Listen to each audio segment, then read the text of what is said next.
Hai, assalamualaikum warahmatullahi wabarakatuh teman-teman semua. Ayo kita belajar bahasa Melayu untuk TKI yang ada di Malaysia, karena sangat-sangat penting. Jadi saya akan buat konten 3 perkataan ataupun 3 ayat penting yang kalian harus berhati-hati dan kalian harus tahu bahwa ini merupakan ayat di Indonesia yang berbeza di Malaysia. Jadi kalian harus paham. Langsung aja, 3 perkataan penting TKI di Malaysia. Yang pertama artinya butuh. Butuh ini kalau di Indonesia dia kayak memerlukan, ya kan, perlu ataupun memerlukan. Sedangkan di Malaysia artinya sangat-sangat jauh beda. Artinya adalah kemaluan laki-laki. Jadi kalian jangan sembarangan bilang butuh. Kadang-kadang ada orang Malaysia yang tahu butuh, tapi kalau budak-budak kecil dia tak tahu. Kalau orang Malaysia yang dah tua-tua ataupun yang dah dewasa, dia lebih kurang tahu sebabnya di sana ramai orang Indonesia, jadi dia tahulah kalau di Indonesia tu ada ayat butuh artinya memerlukan gitu. Jadi korang kena ingat, kalau korang nak bercakap butuh, saya butuh ini, kamu butuh apa, kalian sebaiknya jangan menggunakan kata butuh, kalian ganti kepada kata perlu. Di Indonesia ada kata butuh, ada kata perlu, memerlukan. Jadi yang di Malaysia, kalau kita datang ke Malaysia jangan pakai ini, kita pakai aja yang ini. Kamu perlu apa? Kamu memerlukan apa? Kamu perlu ini, aku perlu ini. Oke, ingat ya, butuh artinya kalau di Malaysia kemaluan laki-laki. Butuh betul engkau. Itu jangan, itu sangat-sangat kasar. Itu jangan dicontoh. Yang kedua ialah senang. Senang nih kalau di Indonesia artinya happy, bahagia nih. Bahagia, happy, senang. Kalau hati senang tepuk tangan, kalau hati bahagia tepuk tangan. Tapi di Malaysia senang nih maknanya mudah. Contoh gini ya. Kau pandai tak nak masak ayam masak merah? Aku tak pandai lah. Kau pandai ke? Aku pandai. Alah, senang je masak ayam masak merah tu.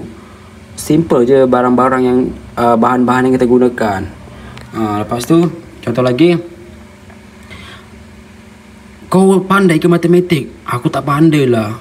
Ya ke? Alah, matematik tu senang je lah. Senang je macam kita tu. Mudah aja gitu. Jadi kalau orang Malaysia bilang senang, berarti maksudnya tu mudah, bukan bahagia. Sedangkan di Malaysia kalau nak cakapkan senang, bahagia itu, dia orang kalau bilang, dia orang selalu cakap seronoknya ataupun seronok, bestnya yang paling banyak nih, best, ataupun happy, bahagia, seronok. Yang paling banyak digunakan best.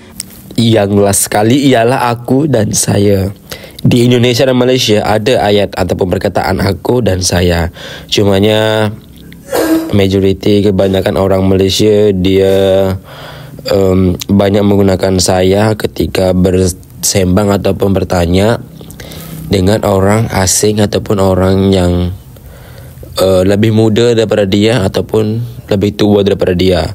Sedangkan kalau bersembang dengan kawan-kawan dia, member seumur dengan dia, itu dia guna aku. Kalau di Indonesia pula banyak budak-budak kecil bersembang dengan orang tua ataupun orang yang lebih dewasa daripada dia guna aku. Lepas tu dia bersembang dengan anak yang paling kecil, budak yang lagi kecil pada dia, dan juga orang yang dah dewasa, dia banyak guna aku. Bukan semua, tapi banyak orang Indonesia yang masih kecil, tapi dia tak sebut saya, dia sebut aku. Kalau di Malaysia lain. Di Malaysia kalau bersembang dengan orang asing ataupun orang yang tak kenal, dia selalu pakai saya. Kecuali kalau dia bersembang dengan kawan-kawan dia yang seumuran, dia bercakap aku. Contohnya, hari tu saya pernah kerja di Malaysia. Saya bersama dengan pakcik yang dah tua lah. Rumah pakcik di mana? Lepas tu dia kata, rumah saya tapi itu je. Kalau di Indonesia kita tanya, contoh, wak, rumah awak di mana, wak? Rumah aku di situ, dek. Rumah aku, beza. Betul, tak tipu. Memang ini yang Roy alami. Lepas tu kalau budak-budak kecil kan, dek, ada rumah dek kat mana? Rumah saya tepi tu je, cik. Kalau Indonesia, dek, rumah dek di mana? Rumah aku dekat situ, bang. Aku. Tapi tak semua lah, tapi banyak orang Indonesia yang banyak guna aku daripada saya. Walaupun kalau kita sekolah kan dia cikgu aja, saya lagi sopan daripada aku gitu. Kena tengok lawan bicara kita. Tapi kenyataannya banyak orang Indonesia yang guna aku. Lepas tu di Malaysia pula banyak orang Malaysia yang guna saya ketika dia bercakap dengan orang yang asing, orang yang tak kenal, ataupun orang lagi muda, ataupun orang lagi tua. Dia akan sebut aku kalau dia bersama dengan kawan-kawannya. Itulah dia 3 perkataan penting TKI di Malaysia. Ingat ya, kalau butuh jangan sebut butuh, tapi ganti kepada perlu ataupun memerlukan. Karena butuh artinya kemaluan laki-laki, penis. Oke, semoga bermanfaat. Jangan lupa di-share ke kawan-kawannya supaya kawan-kawan tahu 3 perkataan penting banget. Jangan lupa di-subscribe, like, komen, dan di-share. Terima kasih. Assalamualaikum warahmatullahi wabarakatuh.